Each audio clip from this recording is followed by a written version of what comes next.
Next, Barker points out how D'Souza misquoted Stephen Hawking. D'Souza took a passage from Stephen Hawking in which he asserts that the evidence points to the occurrence of the Big Bang. D'Souza cites this as evidence of a beginning which must have been caused by something which transcends the universe. And nowadays, nearly everyone assumes that the universe started with the Big Bang singularity. It's perhaps ironic that having changed my mind, I am now trying to convince other physicists that there was, in fact, no singularity at the beginning of the universe. As we shall see later, it can disappear once quantum effects are taken into account. If you were to go back in time to the Big Bang, you might reach a point called the Planck epoch. The Planck epoch is the first Planck time of the universe's existence. A Planck time is a unit of time so short that it's unclear whether it even makes sense to speak of time as occurring at intervals any shorter. It may not make sense to say that the rules of relativity apply at intervals shorter than the Planck time. Some scientists infer that the singularity occurred at the beginning of the Planck epoch from the assumption that the universe was smaller at the beginning of the Planck epoch than it was at the end of the Planck epoch. The problem with this inference is that it's based on relativity and the idea that a Planck time is enough time for the universe to do anything like grow in size. Since this is an unwarranted assumption, it is quite possible that there was no singularity. The Wikipedia article on the Big Bang puts it best when it says, "If the known laws of physics are extrapolated to the highest density regime, the result is a singularity which is typically associated with the Big Bang." The key word there is if. If the known laws of physics are extrapolated to the highest density regime, there should have been a singularity. But we don't have good reasons to infer that we should make such an extrapolation.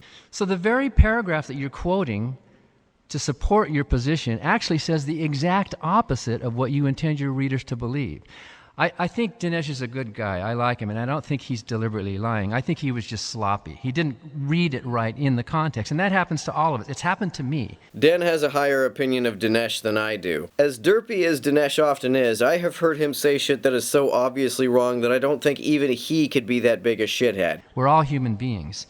Later in Dinesh's, in fact, I'm indebted to Victor Stenger for bringing this out. He's researched a lot of the attacks on the New Atheism. Victor Stenger's book is called The New Atheism, and he also exposes other howling mistakes that people like D'Souza have made in their attempts to try to substantiate God and Christianity.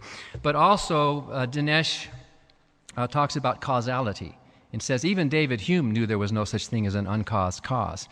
Well, of course David Hume thought that because he didn't know about quantum mechanics. Dinesh seems to be working back in the 1970s with his idea of what cosmology is like I used to think, but we have learned a lot since then. And now when you take quantum mechanics into effect, we realize that there in fact are uncaused causes in the universe. I won't dwell too much more on the book. I admire a lot of this, but he also misquotes Scripture. Galatians 3:28, he quotes it totally out of context, claiming that Christianity brings equality. There's neither Jew nor Greek, male nor female, slave nor free. And yet that applies only to baptized Christians. And Paul in Galatians goes on to say specifically that Arabs are excluded from this equality. So Dinesh not only misquotes scientists, he also misquotes Scripture. People like Dinesh, as sincere as he is, and as smart as he is, and as kind as he is. Which Dinesh would that be? Christian. Well, why couldn't I excuse Stalin by saying, well, Stalin wasn't a true atheist, right? What a silly argument. Obviously, Stalin was not a true humanist. Atheism is simply the lack of a belief in God. Atheism is not a moral philosophy. Atheism doesn't pretend to make you a better person. Christianity does, and yet when you compare the lives of Christians and atheists, you don't see any difference. Even George Barna in his writings admits, we Christians are failing.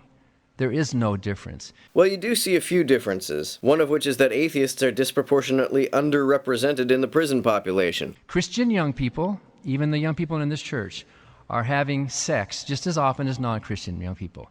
They're the same species, the same people, even in spite of this abstinence thing, in spite of my and your parental admonition to these young people out here about waiting for marriage, it's about the same rate. Non-Christians, atheists, and Christians and born again, if you take it, you look at it, the divorce rate among Christians, born-again Christians, is actually higher than the divorce rate among non-Christians. And George Barna, who's an evangelical Christian, goes to great lengths to prove these things, chastising the church for failing. The difference between the Christian young people who are having unwise premarital sex, and I think it is unwise, is that they are not using protection. Christian young people are at a much higher risk of disease and of pregnancy than those who are at least informed enough to know if I'm going to do this, I should at least have some kind of protection. If you compare the most Christian states in the U.S. to the least Christian states, you find that crime rates are not only higher in the most Christian states, but also the highest in the most Christian states. Crime rates are not only lower in the most atheist states, but are the lowest in the most atheist states. The same is true of rates of teenage pregnancy and teenage births. Why has God forsaken his most devoted states?